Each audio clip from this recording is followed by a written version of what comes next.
بسم الله الرحمن الرحيم. السلام عليكم ورحمة الله وبركاته. أهلا وسهلا ومرحبا بكم مجددا في خضم هذه الأحداث الذي عشناها في الفترة الماضية، وأنا أعتذر طبعا عن الانقطاع الطويل جدا. وطبعا أنا سبب انقطاعي اللي دائما يعني أنا أحب أظهر في هذه الشاشة وفي هذه القناة وجها لوجه مع من يريد أو من يحب أن يستمع لحديثي أو أن أتخاطب مع أمتي وشعبي، يعني ممن يتحدث لغتي العربية. لكن أحيانا أكون يعني أنا أتخذ من هذه المنصات هي أنه يعني تعليق على الأحداث، إبلاغ ما أريد إبلاغه أو ما أريد إيصاله من وجهة نظري لأمتي ولشعبي. فإذا وجدت منصة أخرى يعني من المنصات يعني السوشيال ميديا الصوتية وغيرها، غرف ومساحات وغيرها، أو حتى تغريدات، فأحيانا أكتفي بهذا الشيء، وإن كان هو دور قليل جدا ودور بسيط ضئيل، يعني لا يصل إلى مستوى الأحداث ومستوى يعني المفترض أنه يكون هناك نشاط أكثر يعني. لكن هذا الدور المقل أو يعني الدور العاجز، يعني مع الأسف. المقصد أنه بسبب انقطاعي وبسبب أني أجد مثل هذه المنصات فأتحدث إليها، واختفيت الفترة الماضية أشهر، يعني تقريبا من قبل رمضان. لكن لعلنا نعود إن شاء الله ونجد الكثير من الأحداث الذي نعلق عليها. نظرا الأحداث السابقة، والجميع يعني عاش وشاهد ما حدث من يعني قصف وحروب بين إيران وإسرائيل وبين المنطقة، وقصف على اليمن وقصف على، ولا زال القصف طبعا مستمر على أهل غزة، وسيستمر مع الأسف. يعني في ظل هذه الأحداث كلها، إذا إحنا يعني تأملنا ونظرنا، الخاسر الوحيد هو العرب. يعني إيران فازت وانتصرت، وإسرائيل فازت وانتصرت، والغرب فازوا وانتصروا، أخذوا الأموال وأخذوا التريليونات بزيارة ترامب. والخاسر الوحيد هو نحن كعرب وكمنطقة وكشعوب. أموالنا ذهبت، وسيادتنا ذهبت، وأراضينا ذهبت واستبيحت، وأرواحنا في غزة وفي اليمن وفي لبنان وفي كل بلد. فالخاسر الوحيد في ظل هذه الأحداث إذا ما تأملت ستجدهم هم العرب وشعوب المنطقة من البلدان العربية، أو من الشعوب الناطقين بالعربية. يعني كل الأطراف كسبانين. إيران كسبت ولمعت نفسها، وإسرائيل أيضا فرضت هيمنة، وأيضا يعني فرضت يعني واقع جديد في غزة وفي أرض الشام المحتلة. وأمريكا والغرب أخذوا الأموال الطائلة مقابل ضربة في جبل في في إيران هنا أو هناك، ونحن الخاسرين. نحن أبناءنا نحن مشردين، نحن ليس لنا سيادة ولا لدينا جيوش تحمينا في المنطقة العربية، في الخليج، في مصر، في أبناءنا في الخارج. أبناءنا وبناتنا في الداخل جوعانين وفقرانين، لا يستطيعون أن يجدوا لقمة العيش، يتسولون لقمة العيش من منصات التواصل الاجتماعي ولا من أي مكان آخر. وأنا أتكلم هنا، أتكلم على الشعب العربي كله، ما أتكلم عن بلد معين. أتكلم عن السعودية، ما تسمى السعودية ككيان، وما تسمى يعني قطر، وما تسمى اليمن، وما تسمى مصر، وما تسمى العراق. كل هذه البلدان كلها شعبي وأرضي وبلدي، فهم الخسرانين الوحيدين. طيب ما هو دور أنتم شاهدتم الدور من دور الأنظمة العربية؟ دور العجز والخور والجبن والذل والهوان. ما شفنا شيء منهم غير كذا. يعني فعلا لما أنت تتكلم تقول أنه صرنا نحن كعرب نستحي ونخجل أن نقول أنه هذه الأنظمة العربية اللي تحكمنا. نخجل أن نقول السيسي ولا محمد بن سلمان ولا تميم، ولا نخجل نتصبب عرقا خجلا من أنه نقول والله فلان، هذا الفلان الذليل الجبان الرعديد الخائف الذي ليس لديه، الذي لم يأتي من شعبه وليس له أي شرعية من الشارع العربي أو من الشارع البلد اللي يحكمه فعلا. فلذلك لما شاهدنا الفترة الماضية شاهدنا العجز بكل وضوح، شعوب عاجزة، أنظمة عاجزة، حكام خورة جبناء وخائفين وذليلين يستجدون إيران حتى لا تقصفهم، ويستجدون إسرائيل أن تقصف إيران، ويستجدون أمريكا أن توقف إيران، وليس لديهم أي حل لا لشعوبهم. الحل الوحيد اللي عندهم أنه طائراتهم الخاصة جاهزة، عندما يتحرك الشارع أو عندما تضرب أو عندما تنتهي منفعتهم من هذه الأراضي، من هذه البلدان ومن هذه الأقطار اللي يسموها أوطان والحظائر، يأخذون طياراتهم ويرحلون. لذلك ما شاهدنا إلا العجز، بل أسوأ من العجز وهو التآمر على غزة وأهل غزة وأطفال غزة، التآمر على أهل لبنان، التآمر على القضايا العربية، التآمر على أبناء المنطقة. كمية الحماس وكمية التحفيز لدفع المليارات والتريليونات للمشروع الغربي ليواصل قهره وليواصل استنزاف شعوبنا وبلداننا وأراضينا وممتلكاتنا وثرواتنا شيء لا يصدق. ومعهم الجوقة كثيرة جدا ممن يشرعنون هذا الاستنزاف لبلداننا ولشعوبنا ولثرواتنا في دفع التريليونات المهولة، 5 تريليون فاصل كذا من أراضينا وبلداننا، ونحن نعيش الفقر ونعيش الحاجة ونعيش اللأواء ونعيش انتهاك السيادة ونعيش ضعف الجيوش وضعف التسليح ونعيش كل أنواع الذل والهوان وكل أنواع الضعف نعيشه. ومع هذا ندفع المليارات حتى، أو هؤلاء الحكام الأنظمة يدفعون المليارات حتى يحمون عروشهم. إذن في الأنظمة العربية وهؤلاء كومة العار الذي يحكموننا لم يكن دورهم سوى دور العاجز الذليل الهين الجبان الرعديد الخائف، بل المتآمر على أبناء شعبه. آخر يعني في آخر الحرب، في آخر الأحداث، ختمت بكسر شخصية الإنسان العربي، الإنسان اللي يعيش في الجزيرة العربية، في وقت أنه لم يكن لا ناقة ولا جمل في هذه الأحداث. نحن فقط مثل ما تقول متفرجين، صفر على الشمال، ليس لنا أي شيء. الناس تدرك تماما أن حكامنا وأنظمتنا تتآمر وجيوشنا تتخاذل، ولكن كشعوب وكمنطقة وكذا ليس لنا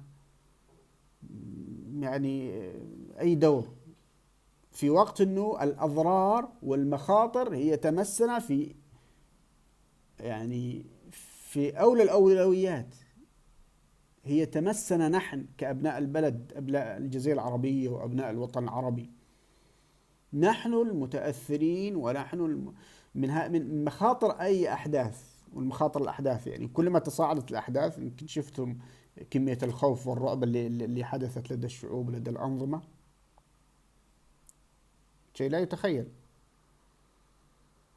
آخر يعني العجز اللي شفناه واللي شاهدناه واللي عشناه، والجبن والخوف والرعب في أعين الشعوب وفي أعين الجيوش، هذه الجيوش التي تمتص ثرواتنا ولكنها لا تصنع شيئا للشعوب ولا تصنع شيئا لنا ولا تحفظ لنا سيادة، إنما تحفظ يعني إرث سيكسبيكو، وإرث التقسيم لبلداننا والتمزيق لها حتى تعيش بلدان ضعيفة ممزقة منهكة، وحتى يأتي أي غازي أو مستعمر أو محتل يأتي ليبتز كل قطعة على حدة، ولا تستطيع القطعة الأخرى أن أن تنجدها. ثم بماذا عوضت هذه الأنظمة العربية بماذا عوضت هذا العجز والهوان والذل ونظرة الشعوب لها بالاحتقار والمهانة، في أن الأحداث من حولنا والمخاطر من حولنا وهم ليس لهم أي دور سلبي، بل دور تآمري ودور ضعف.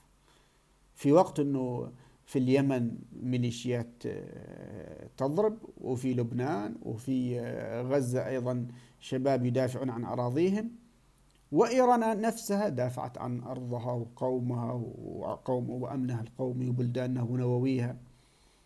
ولكن جيوش وأنظمة عربية عاجزة لا تصنع شيئا.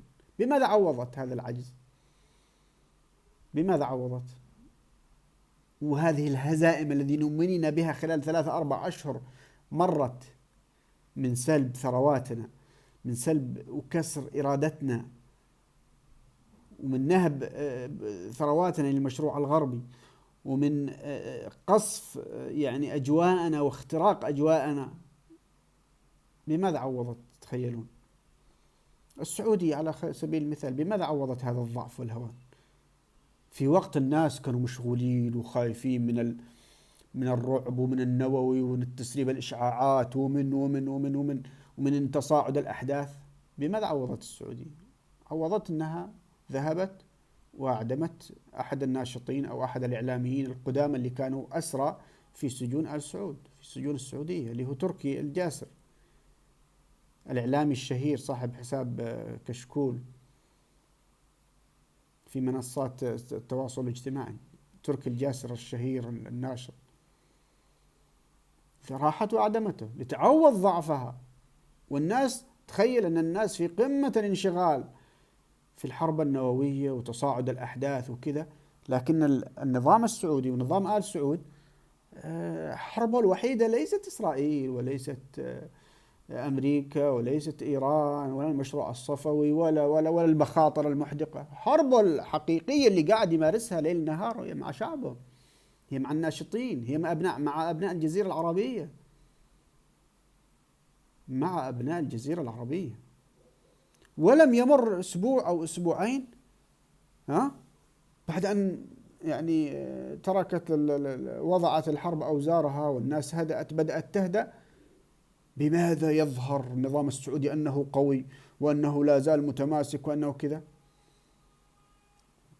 بالأمس أو قبل أمس ظهر علينا أنه يعدم أخوين معجل وسليمان الفوزان بن عبد الرحمن الفوزان، يعدمهم في السجن بتهم مغلفة، خيانة، مبايعة تنظيم إرهابي، مش عارف إيش، التآمر على الدولة، كلها أخوين معجل وسليمان الفوزان. أنا ما أعرفهم ولا أعرف نشاطهم، وممكن اللي قريبة منهم يدركون هذا يعرفونهم، لكن هكذا.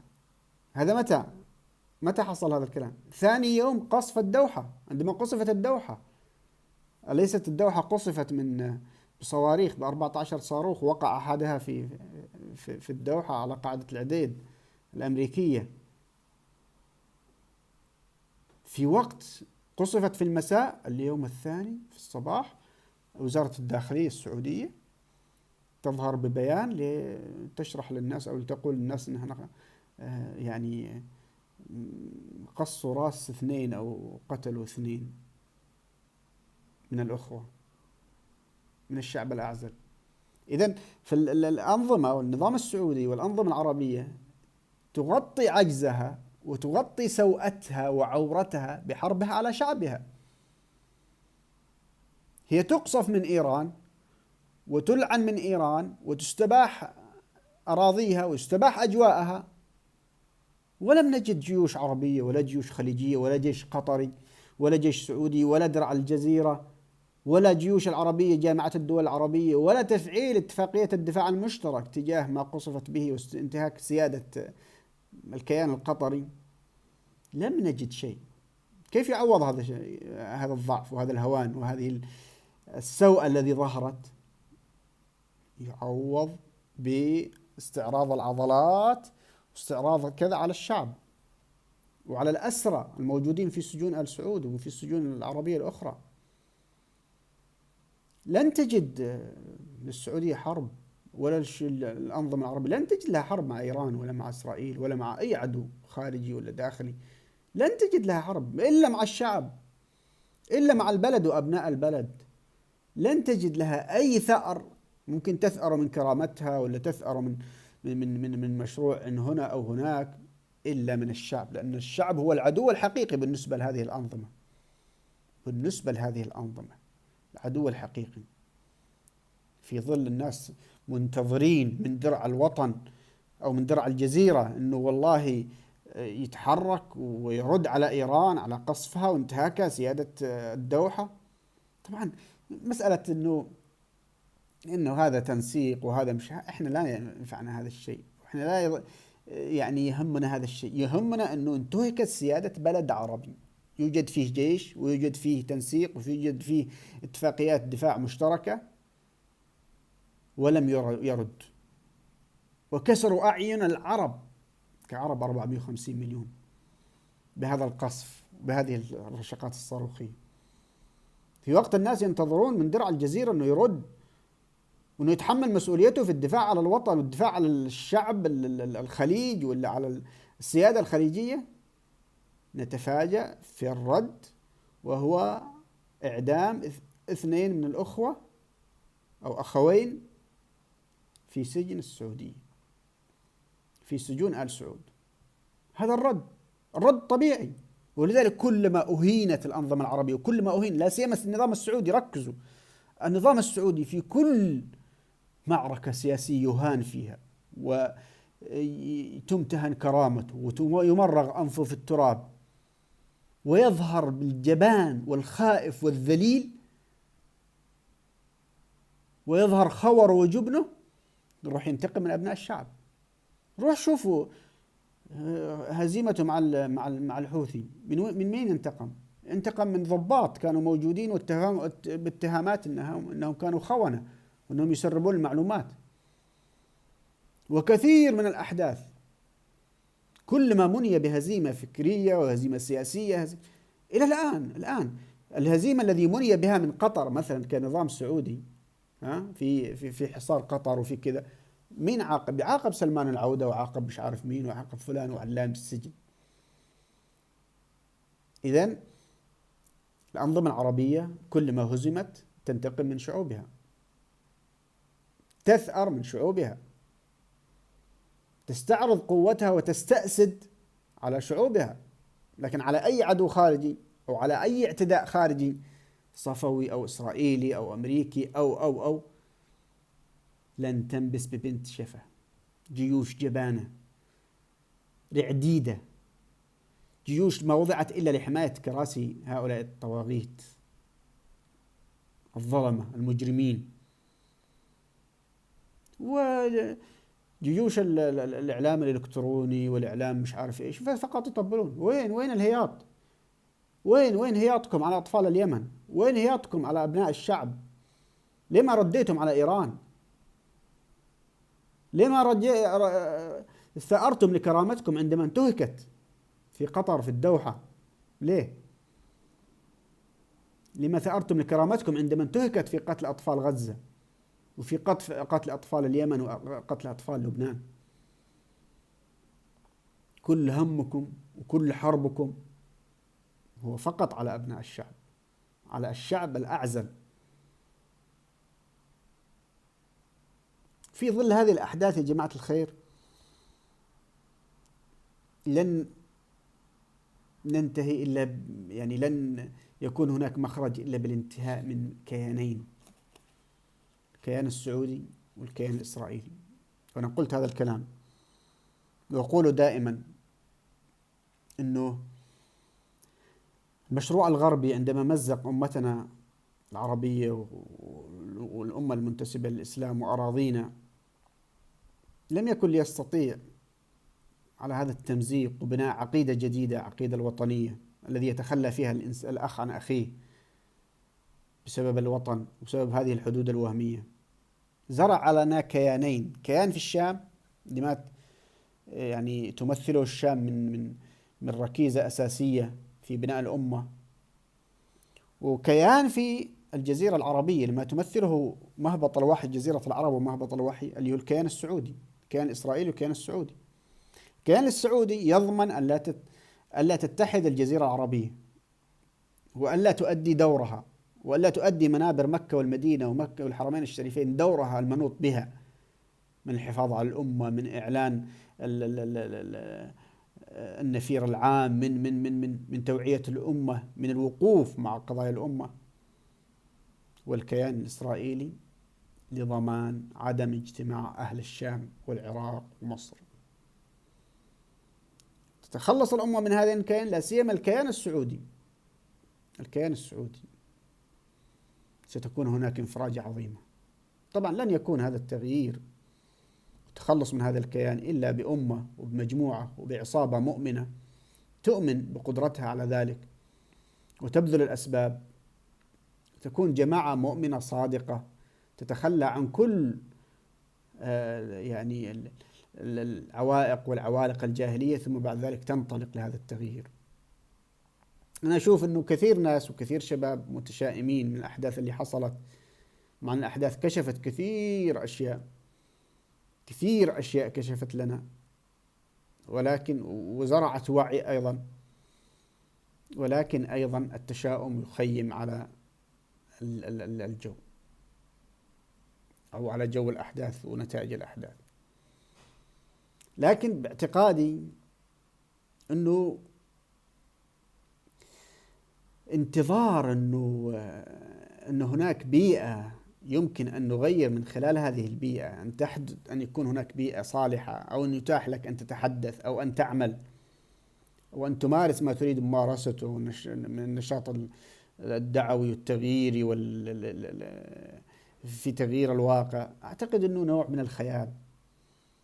يعني الأنبياء والرسل لم يبعثوا لمجتمع، مثلا النبي صلى الله عليه وسلم لم يبعث لمجتمع قريش وهو مجتمع فاضل ومجتمع نقي ومجتمع فيه ما فيه، لا، مجتمع يعج بالشركيات، بالكفر، بانتكاس الفطرة، بفساد الأخلاق، فساد التصورات، فساد السلوك،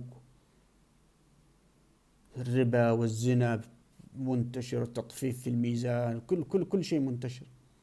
كان هناك بقية باقية من أخلاق فقط. من ثم لما احنا نقول ننتظر أن تكون هناك بيئة مواتية أن نعمل من خلالها، أعتقد أننا ننتظر المستحيل.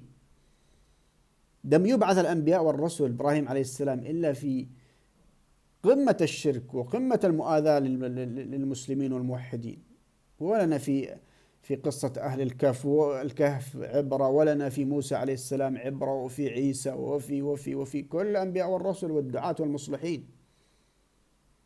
بل إنه كلما استحكم أهل الباطل وعلى الباطل واستضعف أهل الحق، كان هو البيئة الخصبة لأي عمل تغييري. وليس عندما يسمح الطغاة والمستبدين والمجرمين وأهل الشرك والطغيان عندما يسمحوا بالعمل أو عندما يسمحوا في التغيير يكون هو البيئة الخصبة. لا، البيئة الخصبة بالعكس هو عند استحكام أهل الباطل وعند شدة علو أهل الباطل ينبثق نور الإيمان ونور التغيير ونور الإباء والحرية. ومن ثم يجب علينا ألا ننتظر الأحداث وألا ننتظر يعني البيئة الصالحة، وإنما نبدأ بالعمل، كل حسب قدرته. من لديه إمكانية في التعليم، من لديه إمكانية في بذل المال، من لديه إمكانية في بذل الخطط العسكرية وهكذا، والإعلامية والخطابية. فالانتظار باعتقادي أنه نوع من التهاون والتخاذل، ونوع من وسوسة الشيطان، أو من الركون إلى الشيطان والركون إلى الظلم. فهذه البيئة أو في هذه المرحلة أعتقد أنها مرحلة مهمة جدا، ومرحلة أو بيئة مهمة جدا، خصبة للمتاجرة مع الله عز وجل وللعمل مع الله عز وجل، ولأن يكون الإنسان هو القائد، وأن يأخذ بزمام المبادرة، وأن يكون هو أحد ورثة الأنبياء. فالأنبياء لم يورثوا دينارا ولا درهما، وإنما ورثوا العلم. هذا العلم أن تبلغه للناس، الوعي أن تبلغه للناس فقط. ثم بعد ذلك انتظر النتائج. ولن تجد طبعا استقبال ولا ترحيب، بل ستجد المعاناة، وستجد العنت والابتلاء. حسب الناس أن يتركوا أن يقولوا آمنا وهم لا يفتنون، ولقد فتنا الذين من قبلهم. ولكن النتائج هي مضمونة حتى لو تأخرت هذه النتائج، إذا ما كانت بشروطها. ادعو إلى سبيل ربك بالحكمة بالحكمة والموعظة الحسنة، وجادلهم بالتي هي أحسن. أسأل الله عز وجل أن يبارك فيكم، وأن يعينني وإياكم على أن الظهور مرة أخرى على هذه المنصة، نتحدث عن همومنا وهموم أمتنا. السلام عليكم ورحمة الله وبركاته.